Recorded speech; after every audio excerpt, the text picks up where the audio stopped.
Most people think geopolitical shifts announce themselves loudly. Big speeches, emergency summits, headlines screaming about change. That's not how real shifts usually begin. Sometimes the clearest signal isn't chaos. It's a calm statement that almost slips past unnoticed.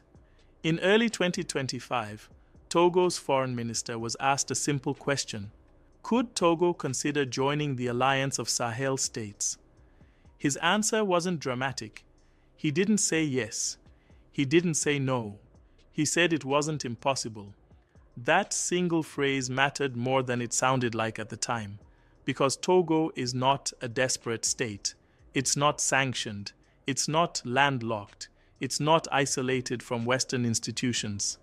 Togo is a coastal country with one of the most strategic ports in West Africa, stable diplomatic ties, and deep integration into existing regional and global systems. So when a country like that even considers aligning with a new inland alliance that openly questions existing financial arrangements, something deeper is happening.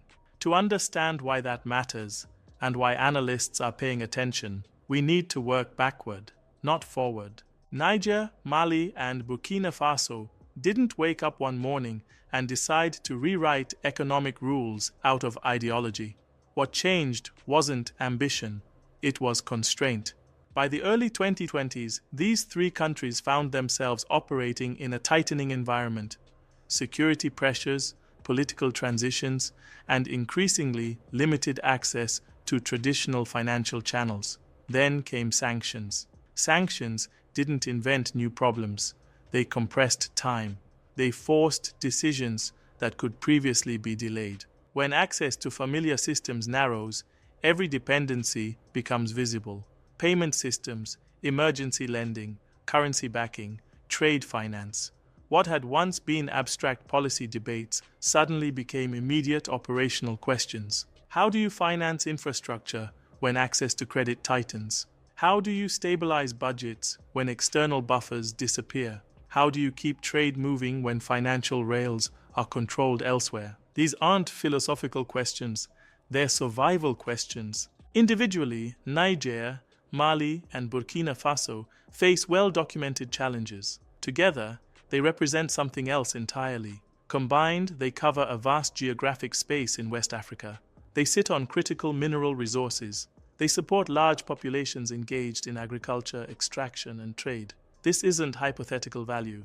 It's real production happening daily. For decades, regional cooperation in West Africa was discussed primarily as a future aspiration, something that required perfect conditions, endless technical preparation, and external validation. But pressure changes how complexity is perceived. When existing systems stop functioning reliably, too complex starts to look like no longer optional. Instead of pursuing symbolic gestures or headline announcements, the Sahel states focused on something more pragmatic. Institutions, not declarations, not slogans. Institutions that could operate even when external access narrowed. The first idea wasn't a new currency. That comes later, if at all. The first priority was insulation, a stabilization mechanism, something that could absorb shocks without triggering immediate dependence on emergency external financing. This matters more than it sounds. Most governments don't collapse because they lack long-term plans. They collapse because they lack short-term liquidity when pressure hits. Alongside that came a second pillar, investment capacity. Instead of borrowing externally for every major project with conditions attached, the Sahel states began building a regional investment framework. A bank, not aid, not grants. A bank with capital, governance rules, and a development mandate shaped by regional priorities. By late 2025, that framework became operational. This wasn't theoretical. It wasn't a proposal circulating in policy papers. Capital was committed. Governance structures were defined. Projects were identified. Crucially, this happened without waiting for endorsement from existing global financial authorities. Not because endorsement was rejected, but because it wasn't required to begin. Africa has no shortage of announced initiatives. What separates this moment from previous efforts isn't rhetoric, it's sequencing. Past regional financial projects often started with the most politically sensitive issue first, currency. That approach is fragile. Currencies require trust, reserves, enforcement mechanisms, and time. The Sahel approach inverted the order. First, shock absorption. Second, investment coordination. Only later, monetary questions. This isn't revolutionary thinking, it's conservative system design. You build foundations before architecture. And that's why this development didn't generate immediate global headlines. It didn't look dramatic. But quiet competence tends to attract attention from the people who matter most. Now we return to Togo. From a purely economic standpoint, Togo occupies a unique position. It controls one of the deepest ports in West Africa. Its port can handle the largest cargo vessels currently in operation. It sits at the interface between inland production and global shipping routes. For landlocked economies, ports aren't conveniences. They're lifelines. Shipping costs, insurance rates, turnaround time, and reliability all flow from port access. As Sahel states increased coordination internally, something else happened externally. Trade routes began adjusting. Burkina Faso and Niger increased their reliance on Togo's port infrastructure. Logistics flows intensified. Commercial incentives shifted. From Togo's perspective, this raised a strategic question. Should it remain a passive transit point within existing arrangements, or reposition itself as an active gateway within an emerging regional system? That question has nothing to do with ideology. It has everything to do with leverage. When a country already embedded in traditional systems begins exploring alternatives, analysts take notice, not because defection is imminent, but because confidence is being hedged. Togo hasn't left ECOWAS. It hasn't abandoned existing partnerships. But public consideration of alignment sends a message. The regional balance is no longer static, and this is where broader implications begin to form. Because once one coastal state signals openness, others begin recalculating quietly, not emotionally, not rhetorically, mathematically. So far, we've looked at what happened and why coordination changed incentives. The next layer is more uncomfortable, because institutional change in one region rarely stays contained. In the next section, we'll examine why global financial actors are watching this closely, what actually threatens existing systems, and why success, not failure, is what generates the most resistance. If this experiment were to collapse quickly, the reaction would be predictable. Commentary would focus on instability. Analysts would cite governance risks.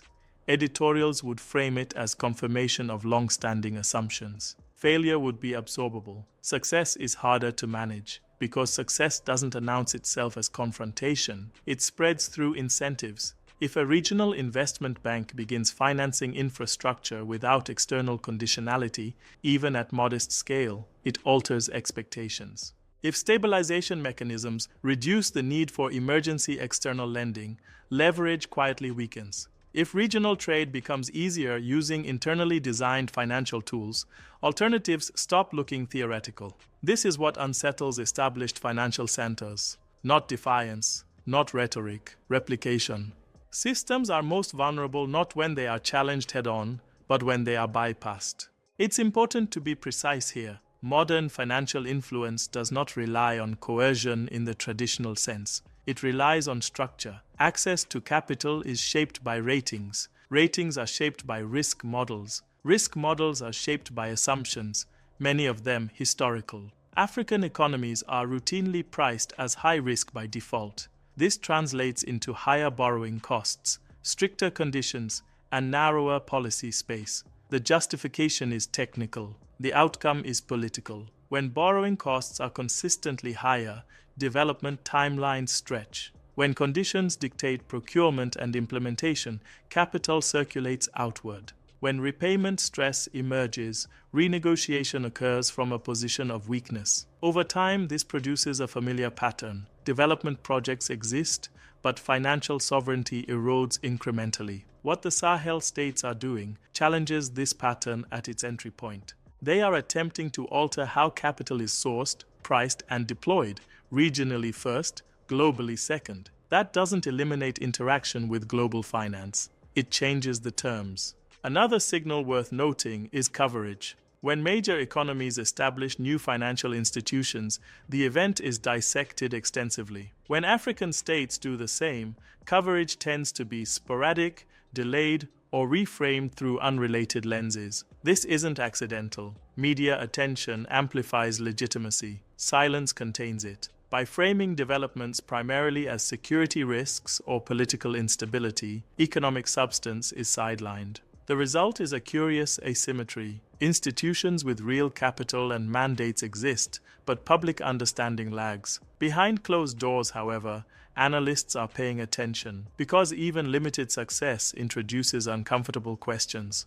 Why do some regions pay more for capital than others? Why are development decisions centralized far from production sites? Why is risk assumed rather than evaluated dynamically? These questions don't threaten stability immediately. They threaten narrative control. The Sahel Alliance is not operating in isolation. Other countries are watching without committing publicly. Resource-rich states with constrained policy space notice when alternatives are tested. Manufacturing aspiring economies notice when financing frameworks shift. Landlocked states notice when trade routes realign. No one is rushing to replicate this model wholesale. That's not how institutional learning works. Instead, governments observe outcomes. Does the bank disburse efficiently? Do projects deliver returns? Does coordination persist under stress? If the answer to even some of these questions is yes, influence spreads quietly. Late adopters adapt to existing rules. Early observers help shape them. This is why timing matters more than rhetoric. None of this is guaranteed. Building financial institutions is technically demanding. Governance failures can undermine credibility quickly. Political coordination must survive leadership changes and external pressure. Security challenges in the Sahel remain severe. Humanitarian needs compete with long-term investment priorities. Short-term shocks could test cohesion. These are not footnotes, they are central risks. But acknowledging risk does not invalidate the attempt. Every financial system that exists today was once fragile, contested, and incomplete. Stability is not a prerequisite for institution building. Institution building is often how stability is eventually achieved. Perhaps the most significant change isn't institutional at all. It's conceptual. For decades, African economic agency was framed as conditional, something exercised within predefined boundaries. What we're seeing now is a recalibration of that assumption, not a rejection of cooperation, not isolation, but insistence on authorship. Designing institutions locally doesn't guarantee better outcomes, but it restores responsibility. When systems are externally imposed, failure can always be externalized. When systems are internally designed, accountability becomes unavoidable. That, paradoxically, is what makes them stronger. History suggests that when control begins to diffuse, resistance follows, not necessarily through direct confrontation, more often through warnings. Investor confidence concerns, stability assessments, credit outlook revisions. These tools are familiar. They are presented as neutral analysis, but they also shape behavior. The Sahel Alliance is aware of this dynamic. That awareness informs its incremental approach. Move too fast, and fragility is exposed. Move too slowly, and momentum dissipates. This tension defines the next phase. Togo's position remains pivotal. It doesn't need to choose immediately. Its leverage comes from optionality. By signaling openness without commitment, it increases its relevance to both systems. Ports don't need ideology. They need volume. If inland coordination continues deepening, coastal alignment becomes increasingly rational. This is how regional orders shift, not through rupture, but through reweighting. So far, we've examined institutions, incentives, and reactions. What remains is the broader implication, the question this moment forces others to confront. Not whether this specific alliance succeeds flawlessly, but what it reveals about possibility. In the final section, we'll look at what this means for economic sovereignty going forward and why the question raised here extends far beyond West Africa. There's a tendency to treat economic sovereignty as a modern debate, shaped by globalization and contemporary finance. It isn't. Every region that now sets its own economic terms went through a phase where it didn't. Control over money, credit, and trade has always been contested. What changes is who holds it, and how openly that contest is acknowledged. Historically, nations didn't gain economic independence by remaining indefinitely inside systems designed elsewhere. They did it by building parallel capacity first, then gradually shifting reliance. Sometimes that process was cooperative, sometimes it was turbulent, but it was never passive. What's happening in the Sahel fits that pattern precisely, not because the actors are copying history deliberately, but because constraints produce similar responses. A common misinterpretation frames developments like this as withdrawal. That framing is inaccurate. Niger, Mali, Burkina Faso, and potentially Togo are not exiting global trade. They are not rejecting foreign investment. They are not severing diplomatic ties. They are adjusting how they participate. Engaging the global economy through institutions you don't control is fundamentally different from engaging through ones you helped design. The first requires adaptation. The second allows negotiation. That distinction matters more than alignment labels.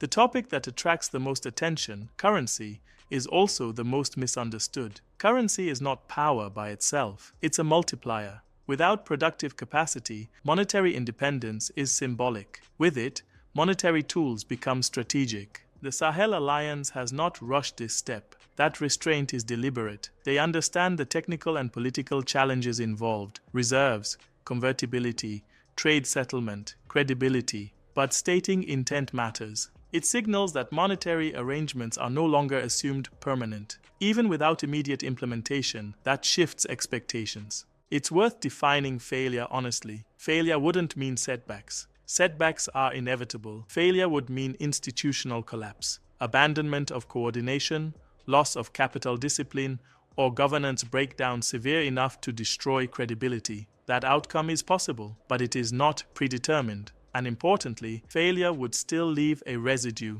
experience. No region that successfully built financial autonomy did so on its first attempt. Learning compounds even when capital does not. Success doesn't require perfection. It might look like modest but reliable project financing. It might look like reduced reliance on emergency external lending. It might look like trade flows that remain stable under pressure. These are not dramatic outcomes. They are structural ones. And structural change rarely attracts attention until it's difficult to reverse. At its core, this moment raises a question that extends far beyond West Africa. If development outcomes are shaped significantly by who controls financial systems, then why should that control remain permanently external to producing regions? This isn't an ideological question, it's a practical one. It applies wherever value is generated locally but priced, financed, and governed elsewhere. The Sahel Alliance isn't providing a universal answer, it's testing a hypothesis. That alone changes the conversation. How external partners respond will shape outcomes. Engagement that acknowledges institutional autonomy can stabilize evolution. Pressure that seeks to discipline experimentation can accelerate fragmentation. History offers examples of both. The path chosen won't just affect this alliance, it will influence how future regional initiatives approach cooperation. Over the next decade, several indicators will matter. Does the investment bank expand its capital base? Do financed projects deliver measurable returns? Does coordination survive leadership changes? Does trade integration deepen? Do additional partners engage meaningfully? These metrics, not rhetoric, will determine viability. What's already clear is this: the assumption that African economic agency must operate strictly within externally defined frameworks has been weakened, not by declaration, by action. Institutions now exist that didn't exist before. Options now exist that didn't exist before. That alone alters leverage. We started with a phrase that didn't sound revolutionary. It's not impossible. That wasn't a commitment. It was recognition. Recognition that the regional order is no longer fixed. Recognition that alternatives are being tested, not imagined. Whether this specific alliance succeeds or evolves into something else, the underlying shift is already underway. Economic systems change the same way political ones do. Not when permission is granted, but when participation is redesigned. If you follow this analysis, you understand why this moment matters, even without dramatic headlines. I'm interested in your assessment. Do you think regional financial coordination like this is viable long-term? What indicators would convince you it's working or failing? How should international partners engage when new institutions emerge outside familiar frameworks? Share your thoughts in the comments. If this breakdown added clarity beyond surface-level coverage, consider liking the video and sharing it with others interested in African political economy and institutional change. Subscribe for more long-form analysis focused on how power, finance, and sovereignty actually function, not just how they're described. Thanks for watching.